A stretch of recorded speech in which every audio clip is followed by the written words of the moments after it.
And you're tuned to KRFP Moscow, listener-supported community radio at 92.5 on your FM dial. And we're going to do the first of two candidates forums tonight for Moscow City Council. We have in the studio Wayne Krauss and Tom Lamar, who are both incumbent members of the Moscow City Council. There are four candidates for 3 open seats on the Moscow City Council this year. The other 2 candidates are Aaron Ament and Dan Karskelen. They'll be in our studios Thursday night, 6:30 to 7:30, to answer your questions. The phone number is 208-892-9200. Voters can cast ballots for up to 3 candidates. The winner gets a 4-year term, and the winners will join Tim Brown, Sue Scott, and Walter Steed, who have 2 years left in their terms on the City Council. Mayor Nancy Cheney, who breaks tie votes, will also have 2 years left in her term, and she presides over the council. You can vote on Tuesday, November 8th. You can vote absentee in advance, and on Tuesday, November 2nd, that's the last day to request a mailed absentee ballot from the courthouse. Thursday, November 4th is the last day to vote absentee in person at the Latah County Courthouse Auditor's Office. Also on the ballot, November 8th, is the Moscow School District $1.97 million continuing levy increase. And some people who live outside the city limits but live inside Moscow School District can vote on that, but not in the City Council election. Format tonight is a 1-minute opening statement, followed by 1 minute to answer each questions from the phones, and then 2-minute closing statements at the end of the hour. We'll probably take a short musical break at around 7 at the halfway point. This is KRFP Moscow. The phone number to get on the air is 892-9200. That's 892-9200. And we're going to start with Wayne Krauss and his opening statement, so go ahead. Well, thank you, Lee. I appreciate the opportunity to be here tonight with you and Tom. Well, I've lifelong resident of the city of Moscow. Moved here when I was about 5 years old, and worked at and managed Martin's Auto Service for many, many years. I graduated from Moscow High School, of course, and went to the University of Idaho, spent 4 years in the Coast Guard, and came back to Moscow back in the mid-'70s. Went back to work for Martin's and took over management. Finally retired and took a little time off, worked for Toyota for a couple of years and retired. I got elected to the Moscow City Council in 2007. It's been a great 4 years. I look forward to another 4 years on it. I think we've accomplished some great things, and we'll move forward from that. Thank you. Okay, and that was Wayne Krauss, and now Tom Lamar. Thanks, Lee, and thank you to KRFP and 92.5 Radio Free Moscow for having us here tonight. I have been in Moscow, a Moscow resident, for 27 years. Before that, I was a graduate student at Washington State University, finishing an environmental science master's, and moved out here before that from the state of Delaware. I was appointed to the Moscow City Council in the June of 2007, and to replace a person who left to work on Hillary Clinton's campaign, and then I ran for election that November, got elected for 4 years, and now I'm running for re-election. So would appreciate continuing to serve. Okay, and that was Tom Lamar, and the first question will go to Tom Lamar. Once again, the phone number is 892-9200, and let's go back a couple years since everybody's been on the council at least 2 years since the last election. The comprehensive plan was approved just after the last election.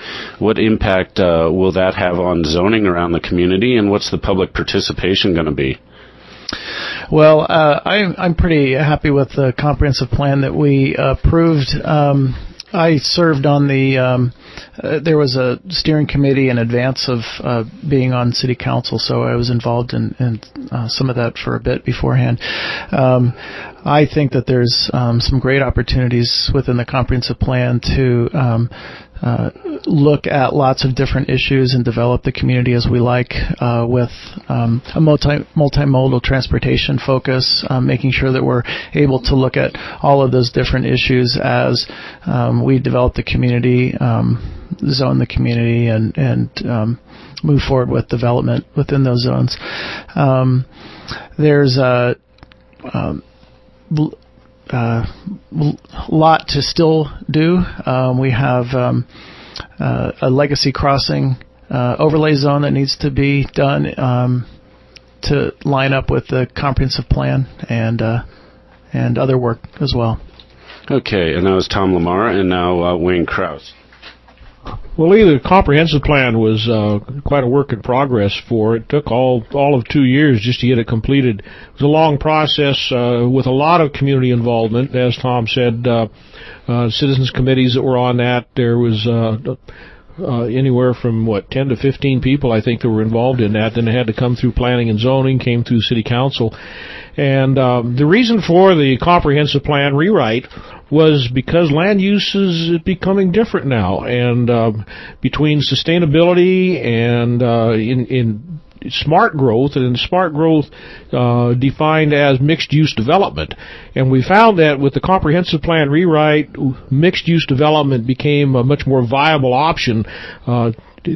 This gets us back to walkable, bikeable communities where people have the ability to walk to the corner grocery store as opposed to have to get in their car and drive. So, comprehensive plan, first thing that happens, and then, of course, after that, then you do a rezone.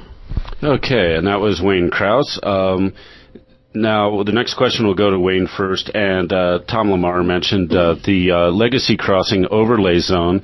My question is, what is the Legacy Crossing Overlay Zone? I realize that there is the Legacy Crossing is a urban renewal district in Moscow. Tell me about that and why it's important. Well, you're absolutely correctly. It is the newest urban renewal district that Moscow has put together. The reason for an overlay zone is the largest percentage of the land that is comprised of the Legacy Crossing is actually right now zoned industrial.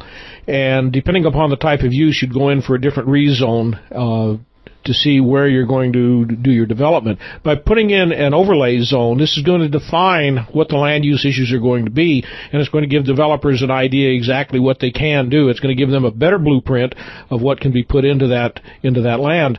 There's been a lot of, here again, community input. Nels Reese's architectural class did a phenomenal mock-up of the potential for it. The Hello Walk, which comprises of a walk-through center, which starts right there at the intersection of 6th and Jackson and goes towards University and completes at the University, is all part of that. And so that gives you kind of an idea. Okay, and that was Wayne Krauss, and now Tom Lamar on that question. Thanks, Lee. I also sit on, in addition to City Council, I also sit on the Urban Renewal Agency and get to spend a bunch of Wednesday mornings very early in the morning with fellow district commissioner, Urban Renewal Agency commissioners talking about this as well. We have a very interesting situation in that area that's zoned industrial right now, where we have lots of different landowners with these strips of land that are fairly unique, and really for the best kind of a project to move forward, we'll need landowner cooperation and between the different landowners.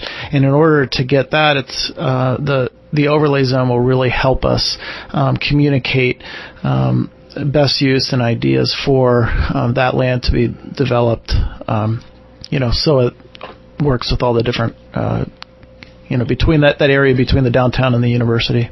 Okay, and that was Tom Lamar. If anybody has questions for these candidates, Tom Lamar, Wayne Krauss, running for the 3 open positions on the Moscow City Council. The phone number is 892-9200. I'm going to continue a little bit along that because it seems that the brownfield grants that the various landowners around the city have been receiving through city participation have mainly been within the Legacy Crossing urban Urban Renewal District. And I was going to ask Tom Lamar and then Wayne Krauss about the Brownfield Grants Program and what's that doing for the community, and do we really have a problem with what's underneath the ground?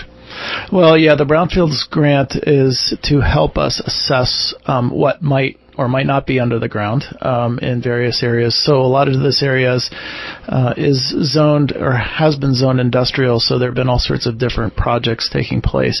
Now, the Brownfields grant assessment can be done on a lot more ground than what's currently located in the Legacy Crossing area, although that area is identified as a primary area for assessment.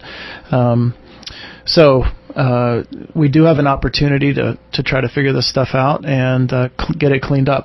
And so the Brownsfield grant is helpful in order for us to do that. Okay, that was Tom Lamar. Now Wayne Krauss. So the Brownsfield grant, of course, is open to any developer that might have some property within the city of Moscow if they have a concern of ground contamination. An example would have been when the Martin's Auto Service Center property was sold, and prior to being able to sell it, there had to be actually Terra Graphics came in and did 13 core samples under the parking lot and within the service bays to find out if there's any contamination. That was fairly expensive, and it certainly would have been nice to have a brownfield grant for that. The reason we're seeing it mostly in the Legacy Crossing area right now is that's the area of most concern, and of course the ag uses that it had could very well potentially give some contamination to the soils. And if it's found, it's a pretty expensive process. So that pretty well sums that up. Okay, that was Wayne Krauss. Phone number is 892-9200. You're tuned to KRFP Moscow. We have Wayne Krauss and Tom Lamar in the studios. They are 2 out of 4 candidates running for 3 open seats on the Moscow City Council. Voters can cast ballots for up to 3 of the candidates on November 8th, or if they vote early, absentee. And the top 3 vote getters will get on the council for 4-year terms, joining Sue Scott, Walter Steed, and Tim Brown. And the next question will go to Wayne Krauss first. And tell me about your experience on the city council and why you want to run again. Do you have some uncompleted business? A lot of uncompleted business, actually, Lee. I've got some really favorite projects that we've been looking at, and I've talked about them at the different forums. One that I haven't brought up is public transportation. One of the other hats that I wear is one of the board members for Regional Public Transportation, RPT, which we know as Moscow Valley Transit. Public transportation is really, really important, and as I've sat on that board, we found out that really the strong area now is Moscow. We need an expansion of the routes. So this is something that we really need to put some effort into, excuse me, and some time, because we need to expand the routes up through where the new Walmart's going to be and the medical centers that are up there. In fact, we're already looking at the west route, doing a route redo so that we can get them up there. Okay, that was Wayne Krauss, and now Tom Lamar. Yeah, in addition to the public transit issues that we can expand, I'd like to see us close out some of the parks that we have in town that haven't been completed yet, get some better signage. There are parks like Lola Clyde Park that have been named but don't even have a sign on it, so people don't know they exist. I would love to work with the Moscow School District to try to figure out how we can better use the Joseph Street property. It's completely surrounded by homes, and if made into a full park, kids could walk there pretty easily from their homes. And then I'm really excited about improving sidewalk situations in Moscow as well. Okay, and that was Tom Lamar. You're tuned to KRFP Moscow, 892-9200 to get the callers participating. The next question will go to Tom Lamar next. And as long as transportation was brought up in the last segment, I wanted to ask about the fate of Wheatland Express and public transportation between Moscow and Pullman. What are your ideas about that, and how can the city be involved? Yeah, that one hit me personally pretty hard because 19 or 20 years ago, whenever it was, I was involved in that first mock-up bus route between Moscow and Pullman that led to the Wheatland Express commuter. So I was pretty disturbed when it finally got shut down this year. I'd like to see Moscow Transit or Moscow Valley Transit and Pullman Transit try to figure something out and work together. Now, I know that everybody's got limitations in terms of where they can operate given funding sources, but there's got to be some way that we can put our brains together and figure out a way to connect between the two communities, because I don't think it's just to serve students that have classes in both communities, but also community members. When we first ran that route back in '91, we had 55 Pullman businesses sponsor the bus route, so I think we can move it on. Okay, that was Tom Lamar. Now Wayne Krauss.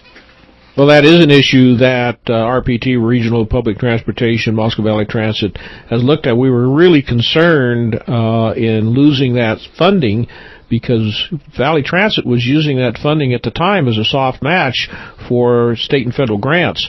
We've been able to work around that now, and so that funding is not really hurting us that much on grants, but what is causing a problem is the lack of grant money. Grants are getting harder and harder. We've talked about that on council meetings and other issues also. But I agree that if we could work with Valley Transit and Pullman Transit, possibly put something together there. There was some funding from the ASUI student body towards the Wheatland Express, and there is some discussion that talking to them maybe about getting some of that funding applied directly to Moscow Valley Transit. Okay, and that was Wayne Krauss, and I guess I'll follow up. The city just received a nearly $2 million grant from the federal government for building an intermodal transit center, and the University of Idaho is participating in that. In fact, it's going to be built on university land, and it would seem to a lot of constituents that building an intermodal transit center, a Moscow Pullman bus route would be an integral part as to what the intermodal transit center would take care of. So I was wondering if you could comment on the relationship between having an intermodal transit center and a city-to-city bus route, Pullman to Moscow. Well, you're right, Lee. There is quite an integral part there. I really can't comment much about having a city-to-city bus service right now through the Intermodal Transit Center.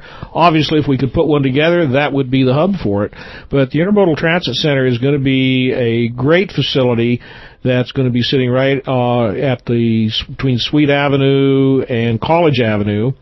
And it'll be headquarters, offices for Moscow Valley Transit, as well as Univi Parking. They're going to share that facility. And yes, it is on university land, and the building will be owned by the city of Moscow. We'll also be looking at there used to be Trailways and Greyhound. I don't know who it is now that's actually providing that long-distance service, but we'll be looking at, they'll use that also. So that's going to be, that's another project that I'm really looking for. Those Tiger II grants are going to come into great play there. Okay, and that was Wayne Krauss, now Tom Lamar. And certainly the Intermodal Transit Center was designed with the intent that there would be a Pullman Moscow bus. So the fact that we've lost that, at least temporarily, is a fly in the ointment there. But I do hope that we can try to regain that service somehow. And yeah, there is north-south service that will continue to come into Moscow, and it will go at that location. I think one of the things that we're going to need to do to make sure that the intermodal transit center works well is to make sure that when people are in between their bus routes, that they have a place to buy sandwiches or coffee and so forth, that there's actually a functional commercial area there that works. So, and that they don't have to walk 5 blocks to do that. So hopefully we'll see some growth around there that works. Okay, and that was Tom Lamar, and I'll just continue along with that topic and ask, the city seemed to instigate, actually, I think we have a phone call here. Hold on a second. Yeah, we do. Why don't we put the phone caller on the air and let this call go to Tom Lamar. So KRFP, you're on the air.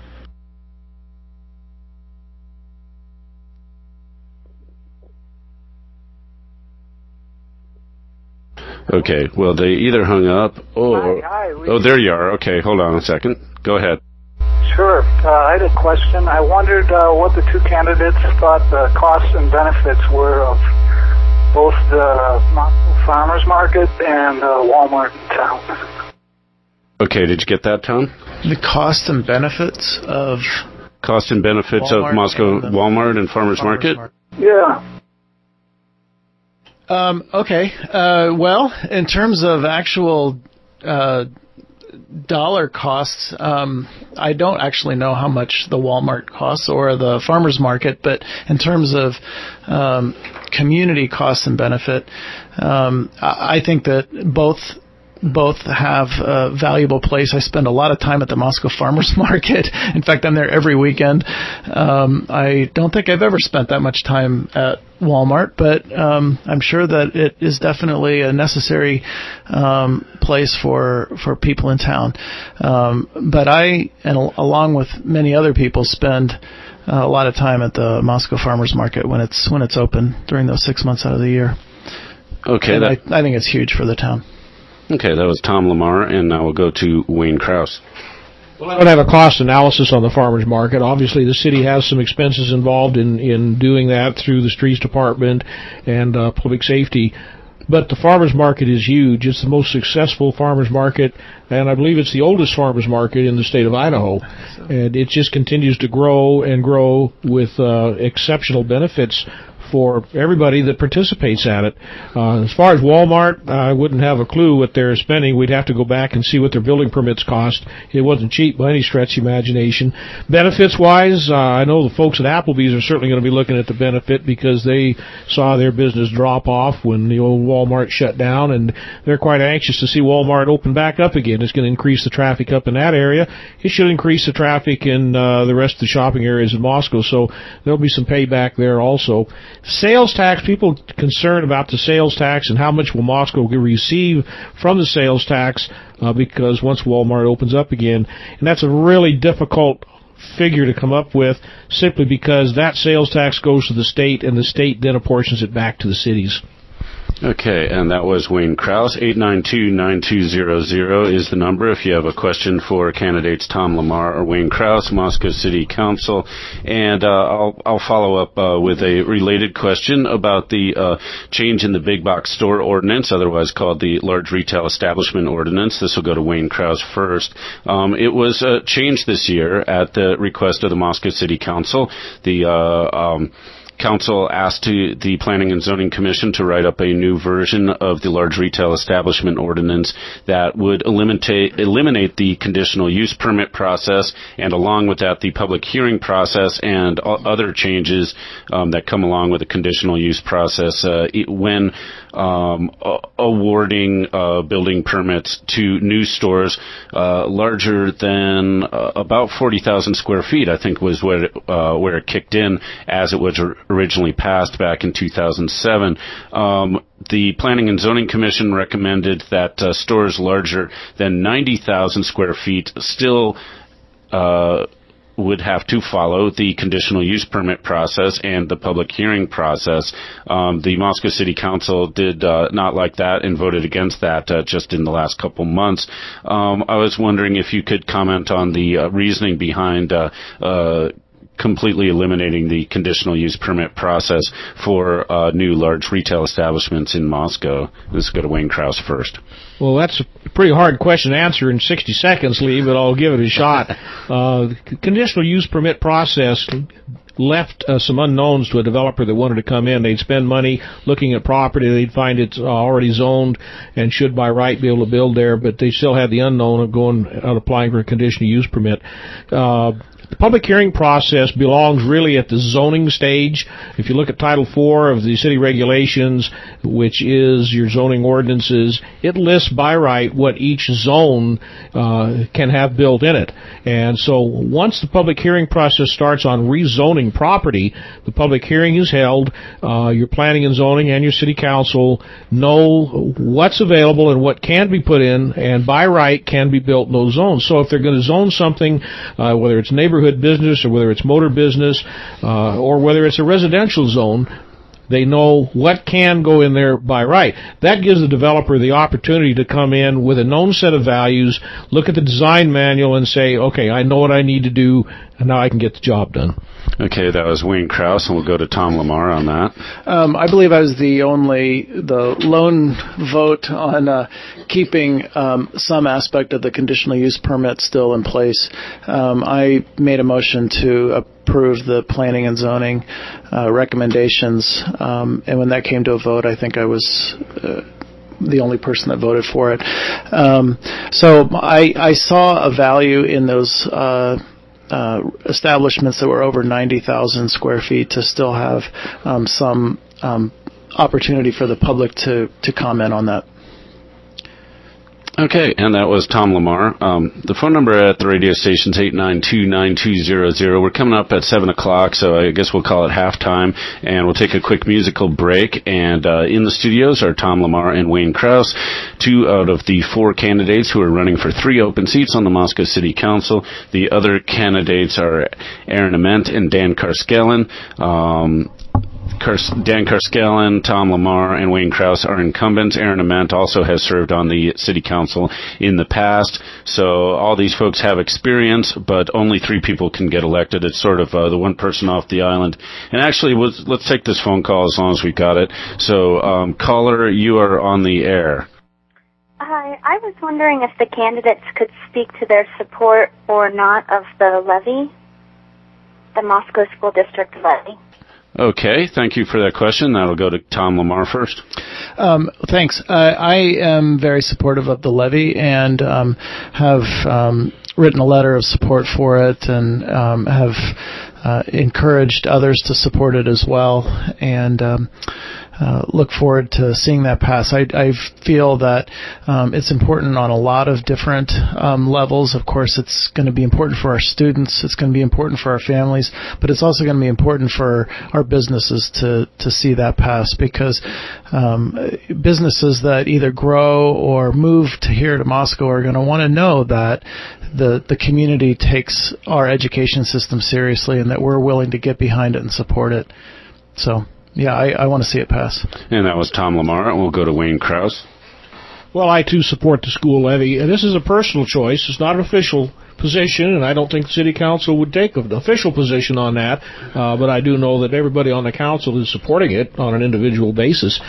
It's a shame to see what the state of Idaho has done in the fact that they've cut education so badly, and with the statistics that the Moscow School District has, with a 95% graduation rate, they have higher scholastic scores than the average schools in Moscow. We turn out a really good product, and for us to do that, we need to be able to keep our classroom sizes in that 23 to 24 pupil range, which hopefully, if this levy passes, they're going to be able to continue to do that.